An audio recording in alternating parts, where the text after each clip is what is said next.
মধ্যপ্রাচ্যে আগ্রাসনের জবাব ইরানের। ইসরায়েল ভূখণ্ডে ১.৫ শতাধিক ব্যালিস্টিক ক্ষেপণাস্ত্র নিক্ষেপ। তেল আবিব পাল্টা পদক্ষেপ নিলে হামলা জোরদারের হুঁশিয়ারি তেহরানের। স্মরণকালের সবচেয়ে বড় শ্রমিক আন্দোলনের মুখে যুক্তরাষ্ট্র। বেতন ভাতা বাড়ানোর দাবিতে অনির্দিষ্টকালের ধর্মঘট বন্ধ বেশিরভাগ বন্দর, অর্থনীতিতে ধাক্কার আশঙ্কা। এবং দুর্গোৎসবের আগে কলকাতার কুমারটুলিতে চূড়ান্ত ব্যস্ততা, চলছে শেষ মুহূর্তের প্রস্তুতি। পূজার আগেই মণ্ডপ পরিদর্শনে পশ্চিমবঙ্গের মুখ্যমন্ত্রী মমতা।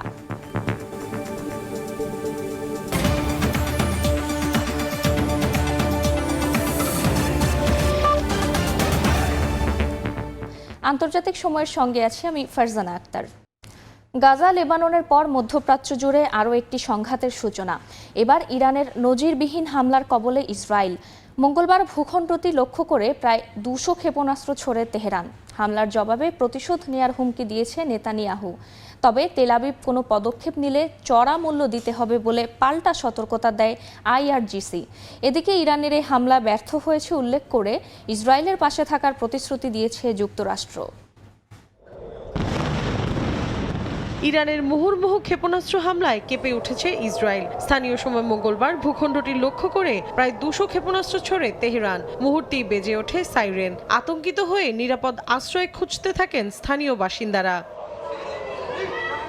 হামলায় ক্ষতিগ্রস্ত হয়েছে বেশ কয়েকটি স্থাপনা। চলতি বছরের শুরুতে হামাস নেতা ইসমাইল হানিয়া, গত সপ্তাহে হিজবুল্লাহ নেতা নাসরাল্লাহর হত্যার প্রতিবাদে এ হামলা চালানো হয়েছে বলে দায় স্বীকার করেছে ইরান। আইআরজিসির বরাতে ইরানের রাষ্ট্রীয় টিভি চ্যানেল জানায়, দখলদারদের বিমান ও রাডার ঘাঁটি লক্ষ্য করে এ হামলা চালানো হয়। অন্তত ৯০% লক্ষ্যবস্তুতে আঘাত হানতে সক্ষম হয় ক্ষেপণাস্ত্রগুলো। তেহরানের এমন হামলার পর থেমে নেই নেতানিয়াহু প্রশাসন। এক বিবৃতিতে প্রধানমন্ত্রী বিনিয়ামিন নেতানিয়াহু বলছেন, ইরান চরম ভুল করেছে, এর জন্য চড়া মূল্য দিতে হবে দেশটিকে। ইসরায়েলের প্রতিরক্ষা ব্যবস্থার কারণে তেহরানের হামলা ব্যর্থ হয়েছে বলেও উল্লেখ করা হয় ওই বিবৃতিতে। সময় মতো উপর্যুপরি জবাব দেওয়ার হুঁশিয়ারি দিয়েছে ইসরায়েলের প্রতিরক্ষা বাহিনীও। এদিকে ইসরায়েলকে আগাম সতর্ক করেছে তেহরানও। তেল আবিব পাল্টা ক্ষেপণাস্ত্র নিক্ষেপ করলে বড় ধরনের হামলার মুখে পড়বে বলে হুঁশিয়ারি দিয়েছে ইরানের বিপ্লবী গার্ড আইআরজিসি। ইরানের হামলার পরপরই বিবৃতি দিয়েছে ইসরায়েলের সবচেয়ে বড় মিত্র দেশ যুক্তরাষ্ট্র। এক বিবৃতিতে কঠোর জবাব দেওয়ার হুমকি দিয়েছেন দেশটির জাতীয় নিরাপত্তা উপদেষ্টা জ্যাক সুলিভান। হোয়াইট হাউসের এক বিবৃতির বরাত দিয়ে বার্তা সংস্থা আনাদোলু জানিয়েছে, তেহরানের ক্ষেপণাস্ত্র প্রতিরোধে তেল আবিবকে সহায়তা দিতে সেনাবাহিনীকে নির্দেশ দিয়েছেন প্রেসিডেন্ট বাইডেন। একই পথে হাঁটছেন যুক্তরাজ্যের প্রধানমন্ত্রী কিয়ার স্টারমারও। মৌসুমী সাথী, সময় সংবাদ। ইসরায়েল ভূখণ্ডে ইরানের বিরল হামলার ঘটনায় খুশি দেশটির বাসিন্দারা। দখলদারদের বিরুদ্ধে তেহরানের এমন কঠোর পদক্ষেপে মিষ্টি বিতরণ করেন অনেকে। মঙ্গলবার বেসামরিক নাগরিকদের সঙ্গে নেচে গেয়ে আনন্দ উদযাপন করেন ইরাকের নিরাপত্তা বাহিনীর সদস্যরা। তেল আবিবে হামলার ঘটনায় হাসি ফুটেছে গাজাবাসীর মুখেও। মঙ্গলবার ইসরায়েলের নজিরবিহীন হামলা চালানোর পর উচ্ছ্বাসে ফেটে পড়েন ইরানের বাসিন্দারা। এদিন লেবানন ও ফিলিস্তিনের পতাকা, বাঁশি, ফুল, খামেনির ছবি হাতে তেহরানের রাস্তায় নেমে আসেন সাধারণ মানুষ। দখলদারদের বিরুদ্ধে ইরানের এই পদক্ষেপের খুশিতে মিষ্টিও বিতরণ করেন অনেকে। আমি অনেক খুশি, অনেক নির্ঘুম রাত পার করেছি এই সময়ের জন্য।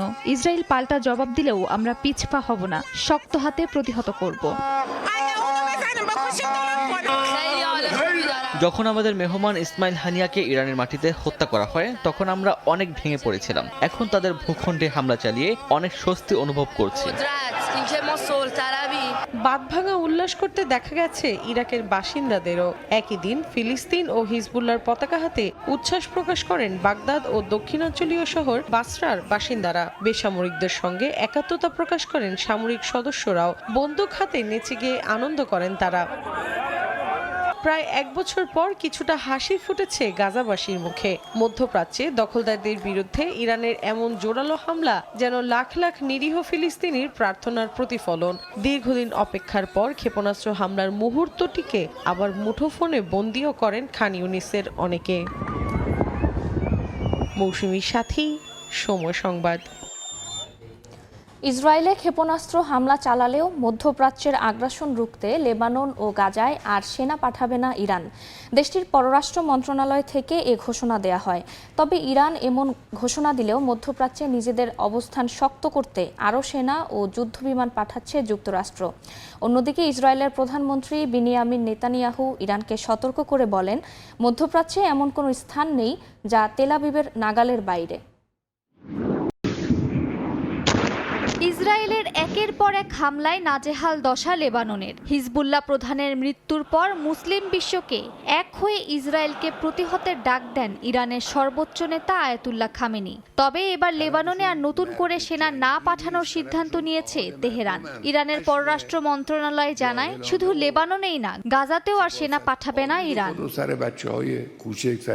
যুদ্ধ নয়, বরং একটি সুরক্ষিত ও স্থিতিশীল মধ্যপ্রাচ্যের কামনা করে তেহরান। ইরানের পররাষ্ট্র দফতরের মুখপাত্র কান্নানি জানান, ইরানের অতিরিক্ত সেনা পাঠানোর কোনো প্রয়োজন নেই। ইসরায়েলি আগ্রাসনের বিরুদ্ধে লেবানন ও ফিলিস্তিনের যোদ্ধারা নিজেদের প্রতিরক্ষায় যথেষ্ট বলে মন্তব্য করেন তিনি। লেবানন বা গাজা থেকে অতিরিক্ত সেনা পাঠানোর ব্যাপারে কোনো অনুরোধও করা হয়নি বলে জানান কান্নানি। এদিকে হিজবুল্লাহ প্রধান হাসান নাসরাল্লাহর মৃত্যুর পর ইরানের কঠোর হুঁশিয়ারির জেরে কিছুটা ভীত সন্ত্রস্ত যুক্তরাষ্ট্র। ওয়াশিংটন পোস্টের এক প্রতিবেদনে এমন তথ্য উঠে আসে। হিজবুল্লাহ, হাউতি সহ ইরাকের বিভিন্ন সশস্ত্র গোষ্ঠীর বিরুদ্ধে নিজেদের অবস্থান শক্ত করতে মধ্যপ্রাচ্যে আরও মার্কিন সেনা পাঠানোর সিদ্ধান্ত নিয়েছে পেন্টাগন। সেনা ছাড়াও যুদ্ধবিমান পাঠাচ্ছে মার্কিন প্রশাসন। গেল বছর ইরাক, সিরিয়া ও জর্ডানে মার্কিন সেনা শিবিরে ইরান সমর্থিত বিভিন্ন গোষ্ঠী 170টিরও বেশি হামলা চালায়। সেই প্রসঙ্গ টেনেই নতুন করে আরও সেনা পাঠানোর সিদ্ধান্ত নিয়েছে যুক্তরাষ্ট্র। ইসরায়েলের প্রতিরক্ষা মন্ত্রণালয় ও মার্কিন প্রতিরক্ষা বিভাগ এক বৈঠকে লেবানন সীমান্তে হিজবুল্লাহর আক্রমণ অবকাঠামো ভেঙে ফেলার সিদ্ধান্তে একমত হয়েছে।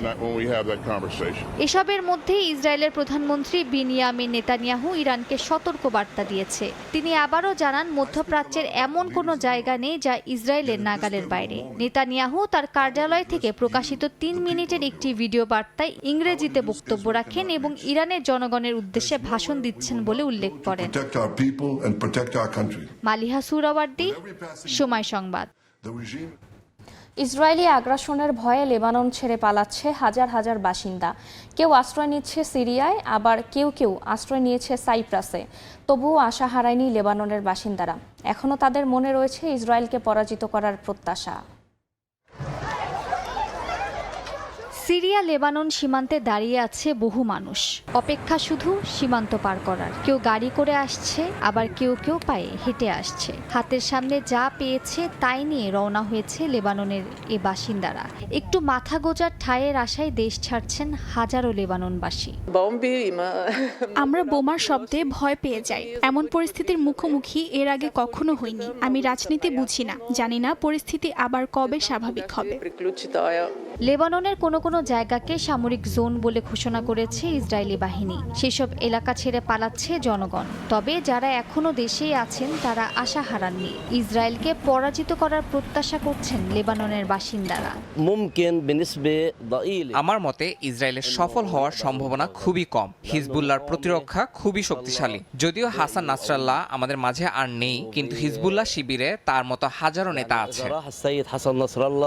নারী, শিশু সহ বড় বড় দলে লেবাননের বাসিন্দারা সিরিয়ার শরণার্থী শিবিরে আসছে। কেউ কেউ আবার বোমা হামলায় আহত হয়ে বিভিন্ন ক্ষত নিয়ে আসছেন। সীমান্তে UNHCR ও বিভিন্ন স্বেচ্ছাসেবক সংস্থা শরণার্থীদের পানি, খাবার, চাদর দিয়ে সাহায্য করার পাশাপাশি আহতদের চিকিৎসার জন্য মেডিকেল ক্যাম্প পরিচালনা করছে। মালিহা সুরাওয়ার্দী, সময় সংবাদ। স্মরণকালের বৃহত্তর শ্রমিক আন্দোলনে অচল হয়ে পড়েছে যুক্তরাষ্ট্রের পণ্য আমদানি রফতানির বেশিরভাগ বন্দর। বেতন ভাতা বৃদ্ধি সহ বেশ কিছু দাবি নিয়ে অনির্দিষ্টকালের জন্য লাগাতার ধর্মঘটের ডাক দিয়েছে শ্রমিকরা। দেশটিতে প্রায় 50 বছরের ইতিহাসে প্রথমবারের মতো বন্দরের কার্যক্রম বন্ধ হওয়ায় অচল হয়ে পড়েছে বেশিরভাগ কার্যক্রম। প্রেসিডেন্ট নির্বাচনের আগে এই ধর্মঘটের কারণে মার্কিন অর্থনীতিতে ব্যাপক বিপর্যয়ের আশঙ্কা করছেন বিশ্লেষকরা। যুক্তরাষ্ট্র থেকে লস্কর আল মামুনের রিপোর্ট।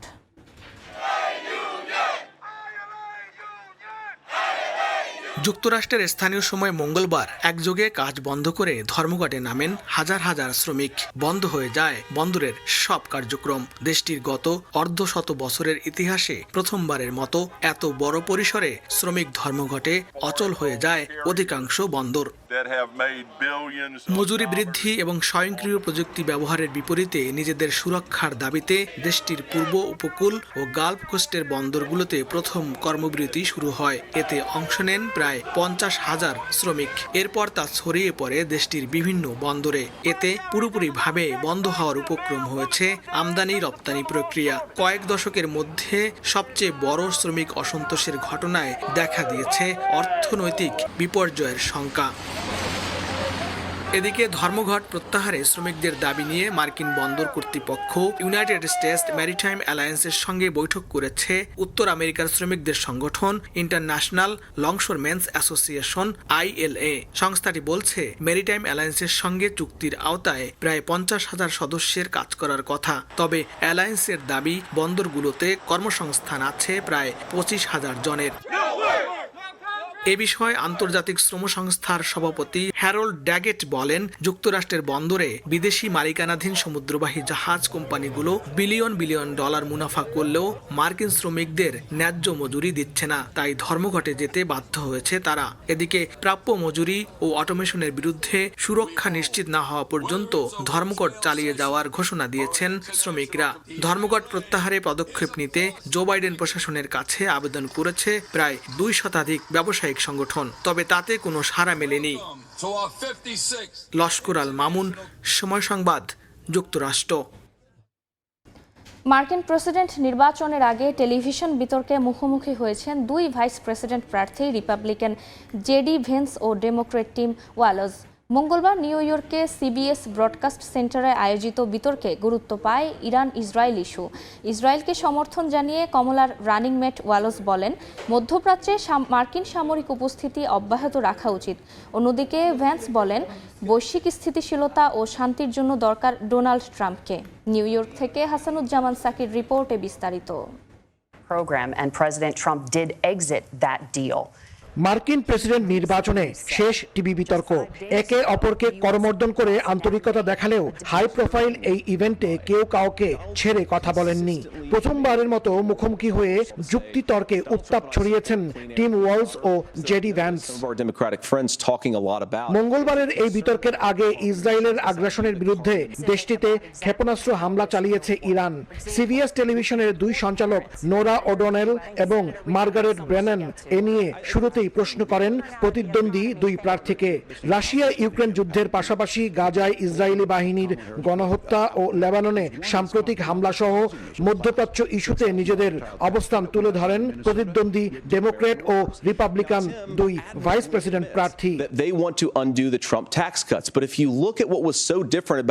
অতি সম্প্রতি যুক্তরাষ্ট্রে আঘাত হানা ভয়াবহ হ্যারিকেন হেলেনে অন্তত 160 জনের মৃত্যু নিয়েও কথা বলেন কমলা ও ট্রাম্পের রানিং মেটরা। ভ্যান্স বলেন, এটি অত্যন্ত মর্মান্তিক ও হৃদয় বিদারক ঘটনা। ওয়ালজ এজন্য ডোনাল্ড ট্রাম্পকে দায়ী করে বলেন, তিনি শুধু অভ্যন্তরীণ রাজনীতিকেই বিপর্যস্ত করেননি, বৈশ্বিক সংকট সমাধানে অর্থ বরাদ্দ কমিয়ে দিয়ে জলবায়ু ইস্যুকে তছনছ করেছেন। Donald Trump and I support clean air, clean water.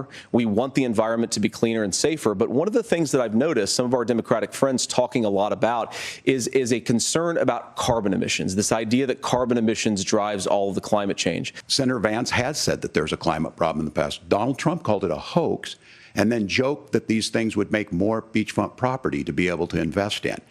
What we've seen out of the Harris administration now, the Biden-Harris administration, is we've seen this investment. Democrat ও রিপাবলিকান 2 ভাইস প্রেসিডেন্ট প্রার্থী ব্যবসা বাণিজ্য, অর্থনীতি, কর্মসংস্থান, স্বাস্থ্য খাত, গর্ভপাত, অভিবাসন সহ অভ্যন্তরীণ নানা ইস্যুতে নিজেদের অবস্থান তুলে ধরেন বিতর্কে। We've seen massive investments, the biggest in global history that we've seen in the Inflation Reduction Act has created jobs all across the country. 2000 in Jeffersonville, Ohio, taking the EV technology that we invented and making it here. 200,000 jobs across the country. Is that Kamala Harris has already done it because she's been the vice president for 3.5 years. She had the opportunity to enact all of these great policies, and what she's actually done instead is drive the cost of food higher by 25%. এখন পর্যন্ত বিভিন্ন প্রতিষ্ঠানের জরিপে মার্কিন নির্বাচনে যে হাড্ডাহাড্ডি লড়াইয়ের আভাস পাওয়া যাচ্ছে, মঙ্গলবারের বাগযুদ্ধ যেন তারই প্রতিফলন। কেউ কাউকে এক চুলো ছাড় দেননি ওয়ালস ও Vance. Vice presidential debate. Hasanuzzaman Saki, Somoy Songbad, CBS broadcast centre, New York. দক্ষিণ কোরিয়া তাদের সবচেয়ে শক্তিশালী ব্যালিস্টিক ক্ষেপণাস্ত্র উন্মোচন করেছে। দেশটির সশস্ত্র বাহিনী দিবসে ক্ষেপণাস্ত্র সহ অন্যান্য অস্ত্রের প্রদর্শনের মাধ্যমে নিজেদের শক্তিমত্তার জানান দিল সিউল। শুধু তাই নয়, উত্তর কোরিয়া পারমাণবিক অস্ত্র ব্যবহার করলে দেশটি ধ্বংসের মুখোমুখি হবে বলে হুঁশিয়ারি দেন প্রেসিডেন্ট ইয়ন সুক ইয়োল।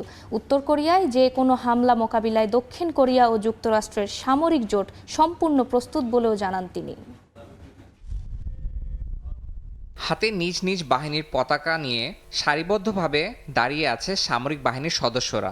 দক্ষিণ কোরিয়ার সশস্ত্র বাহিনী দিবস উপলক্ষে এ আয়োজন। দিবসটিতে দক্ষিণ কোরিয়ার সামরিক বাহিনী প্রায় ৩৪০টি আধুনিক সরঞ্জাম ও অস্ত্র প্রদর্শন করেছে। এর মধ্যে সবচেয়ে উল্লেখযোগ্য ছিল হিউনমু ৫ ব্যালিস্টিক ক্ষেপণাস্ত্র।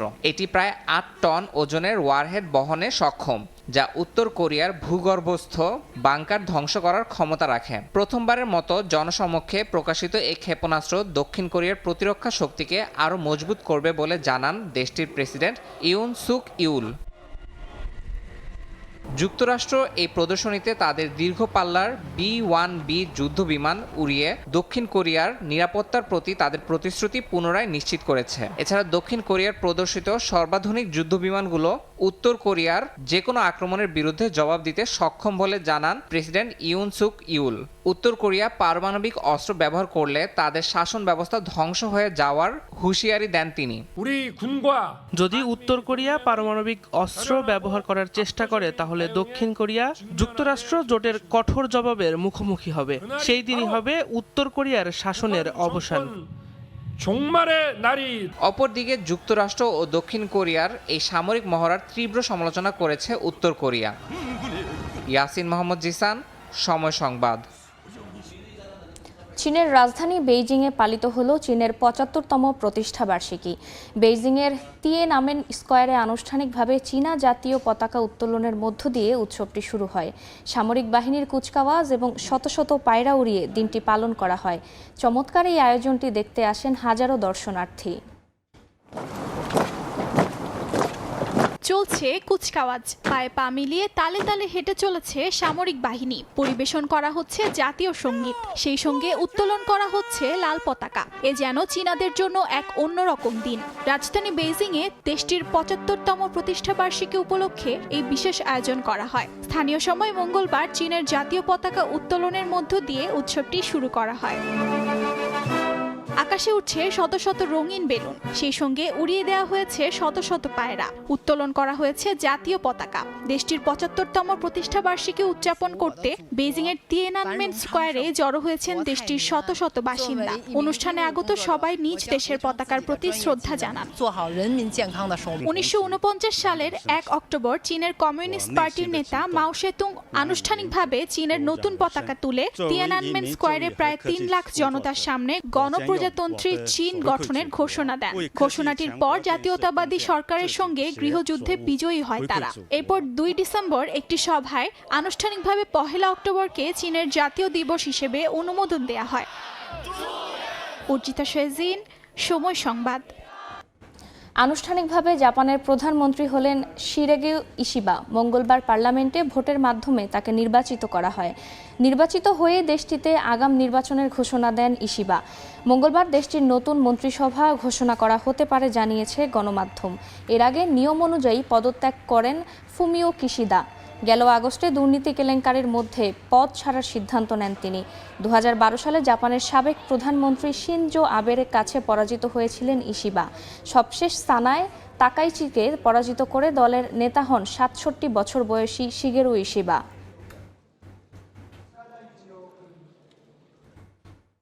আন্তর্জাতিক সময়ে আরও থাকছে সরকারি প্রকল্পের ইকামাধারী কুয়েত প্রবাসীদের সুখবর। 5 শর্ত আর নির্দিষ্ট ফি দিলেই মিলবে বেসরকারি খাতে পরিবর্তনের সুযোগ, বাড়বে উপার্জন, খুশি রেমিটেন্স যোদ্ধারা। ভারতের সর্ববৃহৎ প্রতিমা তৈরির কারখানা পশ্চিমবঙ্গের কলকাতার কুমারটুলিতে চলছে চূড়ান্ত ব্যস্ততা। কোথাও মাটির কাজ শেষ তো কোথাও আবার রঙের কাজ শুরু। অনেক ক্লাব আবার প্রতিমা মণ্ডপে নিতেও শুরু করেছে। এদিকে পূজার আগেই মণ্ডপগুলো পরিদর্শন করেছেন পশ্চিমবঙ্গের মুখ্যমন্ত্রী মমতা বন্দ্যোপাধ্যায়। বিশ্বজিৎ দাসের ক্যামেরায় বিস্তারিত জানাচ্ছেন সুব্রত আচার্য। উত্তর মধ্য কলকাতার মিলন কেন্দ্র গঙ্গাঘেঁষা কুমারটুলি ভারতের সবচেয়ে বড় এবং ব্যস্ততম প্রতিমা তৈরির কারখানা। এখানে দিনরাত 24 ঘন্টাই প্রতিমা তৈরির কাজ হয়। কখনো গণেশ, কখনো বিশ্বকর্মা, তো কখনো আবার দশভুজা দেবী দুর্গা তৈরি হয় এই শিল্পীদের হাতের জাদুতে। আর মাত্র কয়েকদিন পর দেবী দুর্গা পূজিত হবেন মণ্ডপে মণ্ডপে। রীতি অনুযায়ী মহালয়ায় দেবীর চক্ষু দান হয়। তাই কুমারটুলিতে প্রতিমা পল্লীতে চূড়ান্ত ব্যস্ততার সময় ধরা পড়ল সময়ের ক্যামেরায়। প্রতি বছরের মতো এবারও প্রতিমা পল্লীর একমাত্র নারী শিল্পী জবা পালের মতন ব্যস্ত সময় পার করছেন আরও কয়েকশো শিল্পী। তাদের আহ্বান এই প্রজন্ম প্রতিমা শিল্পকর্মে যেন যুক্ত হন। খুব ছোটবেলা থেকে আমি ঠাকুর বানিয়েছি। ছোট ছোট দুর্গা, বড় দুর্গার চাহিদা আমাদের খুবই ভালো। কাজের চাপ একটু বেশি আছে এবছর। কুমারটুলিতে প্রায় 2 শতাধিক ছোট বড় প্রতিমা তৈরির ঘর রয়েছে। সবগুলো ঘরের ভেতরেই এভাবে সার দিয়ে সাজানো রয়েছেন দেবী। কোথাও রঙের কাজ শেষ তো আবার কোথাও শেষ মুহূর্তের তুলির টান পড়ছে। কোথাও আবার শেষ মুহূর্তের অর্ডার পাওয়ায় মাটির কাজেও ব্যস্ত রয়েছেন শিল্পীরা। আর এসব কাজ দেখতে স্থানীয়দের পাশাপাশি ভিড় করছেন বাংলাদেশ থেকে আসা পর্যটকরাও। নাম শুনেছি আমরা সোশ্যাল মিডিয়া থেকে বিভিন্ন জায়গায়, কিন্তু এবার প্রথম আসা কুমারটুলিতে। অনেক ভালো লাগছে, মনের মধ্যে অনেক আনন্দ হচ্ছে, মনে পূজাটা এখানেই কাটিয়ে যাই। এদিকে কলকাতার পূজা মণ্ডপগুলোতে উদ্বোধন শুরু করেছেন রাজ্যের মুখ্যমন্ত্রী মমতা বন্দ্যোপাধ্যায়। কুমোরটুলিতে চূড়ান্ত ব্যস্ত প্রতিমা শিল্পীরা। যেহেতু ভারতের অন্যতম বৃহত্তম প্রতিমা তৈরির কারখানাও এটি, তাই প্রতিমা শিল্পীদের পাশাপাশি ভিড় জমান দেশ বিদেশের পর্যটকরাও। কলকাতার কুমারটুলি থেকে সুব্রত আচার্য, সময় সংবাদ। দুর্গাপূজার আবহেও প্রতিবাদে উত্তাল পশ্চিমবঙ্গের কলকাতা। আরজিকর কাণ্ডের প্রতিবাদে মঙ্গলবার বিকেলে দক্ষিণ কলকাতায় মহামিছিলে সামিল হন লাখো মানুষ। কেউ পথনাটক করে, কেউ স্লোগান দিয়ে ন্যায় বিচার চান। প্রতিবাদকারীরা বলেন, যতদিন সঠিক বিচার না হবে ততদিন রাস্তায় থাকবেন তারা। এমনকি দুর্গাপূজার সময়ও এই প্রতিবাদ অব্যাহত থাকবে। বিস্তারিত জানাচ্ছেন সুব্রত আচার্য, ছবি তুলেছেন বিশ্বজিৎ দাস। ভারতের পশ্চিমবঙ্গের কলকাতার চারদিকে শারদীয় দুর্গাপূজার আবহ। কোথাও প্যান্ডেল বাঁধা হচ্ছে তো কোথাও আবার পূজার আলোকসজ্জাও শুরু হয়ে গেছে। পাড়ায় পাড়ায় আয়োজনে চলছে চূড়ান্ত প্রস্তুতি। এরই মধ্যে সিটি অফ জয়ে থেমে নেই প্রতিবাদ মিছিল। আরজিকর কাণ্ডের প্রতিবাদে মঙ্গলবার বিকেলে দক্ষিণ কলকাতায় আয়োজিত এই মিছিলে সামিল হন লাখো জনতা। পা মেলান সব বয়স ও সব শ্রেণী পেশার মানুষ। তাতে সামিল হন চিরপ্রতিদ্বন্দ্বী 2 ফুটবল টিম ইস্টবেঙ্গল মোহনবাগানের সমর্থকরাও। এই লড়াই লড়বে কে? এসেছিলেন ট্রান্সজেন্ডার থেকে পথচারী, এমনকি হাতে টানা রিক্সা চালকেরাও। দেখা যায় সদ্য পার্লামেন্ট সদস্য পদ ছেড়ে দেওয়া তৃণমূলের বর্ষিয়ান সাবেক সাংসদ জওহর সরকারকেও। সবারই এক দাবি, এক স্বর, জাস্টিস ফর আরজিকর। চিরকালই তো এই ধরনের ছলনা চলে আসছে, এখনো চলছে। যতক্ষণ না বিচার হচ্ছে আমরা ছাড়ছি না। আমি আশা করি আমরা সবাই বিচার পাবো। যতক্ষণ না তিলোত্তমার বিচার হবে ততক্ষণ রাস্তায় থাকবো। 9 আগস্ট কলকাতার আরজিকর হাসপাতালে রাতের ডিউটির সময় নির্মমভাবে পাশবিক নির্যাতনের পর হত্যার শিকার হন একজন নারী চিকিৎসক। এরপরই প্রতিবাদে ফুঁসে ওঠেন তার সহকর্মী চিকিৎসকরা। যদিও রাজ্য সরকারের পক্ষ থেকে কলকাতার পুলিশ কমিশনার সহ স্বাস্থ্য দপ্তরের বেশ কয়েকজন কর্মকর্তাকে সরিয়ে দেওয়া হয়েছে, তবু অভিযোগ শাসক দলের পক্ষ থেকে আন্দোলনকারীদের হুমকি দেওয়া হচ্ছে। এমনকি চিকিৎসকদের নিরাপত্তাতেও উপযুক্ত ভূমিকা নেয়নি মমতা প্রশাসন। সুব্রত আচার্য, সময় সংবাদ, কলকাতা। সরকারি প্রকল্পের ইকামাধারী কুয়েত প্রবাসীদের জন্য আসছে সুখবর। 5টি শর্ত মেনে নির্দিষ্ট ফি দিয়ে সরকারি বেসরকারি খাতে ইকামায় পরিবর্তনের সুযোগ পেতে যাচ্ছেন প্রবাসীরা। সরকারি প্রকল্প থেকে বেসরকারি খাতে ইকামা পরিবর্তনের খবরে উচ্ছ্বসিত প্রবাসীরা। কুয়েত থেকে মঈন সুমনের রিপোর্টে বিস্তারিত।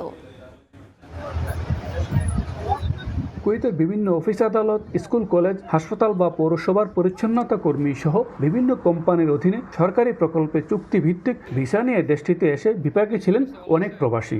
এই ভিসার মেয়াদ শেষ হলে নতুন ইকামা নবায়নে বড় অঙ্কের টাকা খরচ হতো প্রবাসীদের। অনেকে বিভিন্ন কাজে দক্ষ হলেও কুয়েতে যে কাজের ভিসা নিয়ে প্রবেশ করেছেন সে পেশাতেই ইকামা নবায়ন ছাড়া অন্য কোথাও আইনগতভাবে ইকামা পরিবর্তনের সুযোগ ছিল না। তবে আগামী 3 নভেম্বর থেকে সরকারি প্রকল্প বা আকুদ হুকুমার ইকামা থেকে বেসরকারি খাত বা আহলে ইকামার পরিবর্তনের সুযোগ দিতে যাচ্ছে কুয়েত সরকার। তবে ভিসা পরিবর্তনের ক্ষেত্রে আবেদনকারীকে 350 কুয়েতি দিনার অতিরিক্ত ফি পরিশোধের পাশাপাশি পূরণ করতে হবে 5টি শর্ত। শেষ হতে হবে অন্যান্য চুক্তির মেয়াদ। চুক্তির অধীনে কমপক্ষে 1 বছর অতিবাহিত করতে হবে কর্মীকে। শ্রমিকের প্রয়োজন নেই মর্মে প্রকল্পের সরকারি কর্মকর্তা থেকে চিঠিও প্রদান করতে হবে। লাগবে বর্তমান নিয়োগকর্তার অনুমতি। সরকারি প্রকল্প থেকে বেসরকারি খাতে ইকামা পরিবর্তনের খবরে উচ্ছ্বসিত প্রবাসীরা। টেকনিশিয়ান, যারা ইলেকট্রিশিয়ান, যারা শেফের কাজ জানে, তারা এই সুযোগটাকে কাজে লাগিয়ে তাদের অভিজ্ঞতাকে কাজে লাগাতে পারবে। আমি অনেক অপরচুনিটি পেয়েছিলাম বিভিন্ন কোম্পানিতে, কিন্তু আমার ভিসাটা ট্রান্সফার করতে পারতেছিলাম না, যেটাকে আরবিতে হাউল বলে। অনেক চেষ্টা করার পরও আমি যখন ট্রান্সফার করতে পারি নাই, অবশেষে এখন আমার কোম্পানির কোনো কন্ট্রাক্ট নাই। এই মুহূর্তে কুয়েত সরকার একটা ভালো উদ্যোগ নিয়েছে। এখানে আমার যোগ্যতার কোনো ভ্যালু নেই। আপনি যে ভিসায় আসছেন সেই ভিসাতে আপনি যতদিন কুয়েতে আছেন ততদিন আপনাকে কাটাতে হবে। প্রবাসী বাংলাদেশি সুযোগটা গ্রহণ করবেন বলে আশা করছি, এবং এই সুযোগ গ্রহণ করলে তারা তাদের শিক্ষাগত যোগ্যতা এবং তাদের স্কিল দিয়ে বিভিন্ন প্রাইভেট সেক্টরে কাজ করতে পারবেন। এই সুযোগ কাজে লাগাতে পারলে বৃদ্ধি পাবে প্রবাসীদের উপার্জন, বড় ভূমিকা রাখতে পারবেন বাংলাদেশের রেমিটেন্স খাতে, এমনটাই মত সংশ্লিষ্টদের। মঈন সুমন, সময় সংবাদ, কুয়েত। পার্বত্য অঞ্চল চট্টগ্রামের বিভিন্ন জেলায় সংঘাত, সহিংসতা বন্ধ ও দোষীদের বিচারের দাবিতে যুক্তরাষ্ট্রের লস অ্যাঞ্জেলেসে বিক্ষোভ সমাবেশ হয়েছে। সিএনএন ভবনের সামনে আয়োজিত ওই বিক্ষোভে অংশগ্রহণ করে ক্ষুদ্র নৃগোষ্ঠীর ছাত্র জনতা, পার্বত্য Chittagong American Jum peoples association সহ বেশ কয়েকটি সংগঠন। দাবি জানান পার্বত্য জেলা খাগড়াছড়িতে ও রাঙামাটিতে সাম্প্রতিক সহিংসতার তদন্ত ও সুষ্ঠু বিচারের। সমাবেশে বক্তারা প্রধান উপদেষ্টা ডক্টর মোহাম্মদ ইউনূসের কাছে পাহাড়ে আর সমতলে এক নীতি চালু করে অবিলম্বে সব ধরনের সহিংসতা বন্ধ ও এর সঙ্গে জড়িতদের শাস্তির দাবি জানান। আমাদের বাংলাদেশে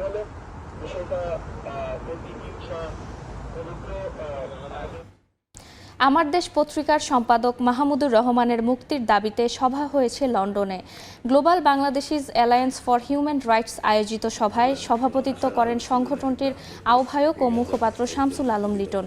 এতে প্রধান অতিথি হিসেবে উপস্থিত ছিলেন GBAHR এর প্রধান উপদেষ্টা ডক্টর হাসনাত এম হোসাইন। বক্তারা বলেন, মাহমুদুর রহমানকে জেল হাজতে প্রেরণ বর্তমান সময়ের এক অনাকাঙ্ক্ষিত ঘটনা। রাজনৈতিক হয়রানি ও নিপীড়নমূলক মামলার বন্দোবস্ত করতে ব্যর্থতার দায় এই সরকারকে নিতে হবে বলেও জানান তারা। অপুষ্টিতে ভোগা অসহায় শিশুদের মুখে খাবার তুলে দেওয়ার পাশাপাশি বিশ্ববাসীর কাছে গাজার মানুষদের দুরবস্থা তুলে ধরেছেন হামাদা শাকৌরা নামের সাবেক এক ফুড ব্লগার। নিজেই হয়েছেন রাঁধুনি। এদিকে বিদ্যালয়ে ফিরতে না পেরে যুদ্ধের বিভীষিকার মধ্যেই বিভিন্ন ধরনের খাবারের কন্টেন্ট বানাচ্ছে 10 বছর বয়সী এক শিশু রেনাদ আতাল্লাহ। পেটে তীব্র ক্ষুধা নিয়ে এক মুঠো খাবারের অপেক্ষা, এই আশাতেই পাত্র বাড়িয়ে দিচ্ছেন অপর পাশে থাকা পরিবেশনকারীদের দিকে। ক্ষুধা সহ্য করতে না পেরেই বুঝি খাবার নেয়ার এত ব্যস্ততা, কাকে ছাড়িয়ে কে আগে খাবার নেবে চলছে এমন অস্থিরতা। এই মর্মান্তিক দৃশ্যটি যুদ্ধ বিধ্বস্ত অঞ্চল গাজার। উপত্যকাটির অপুষ্টিতে ভোগা মানুষের জন্য এক মুঠো খাবারই যেন অনেক বড় প্রাপ্তি।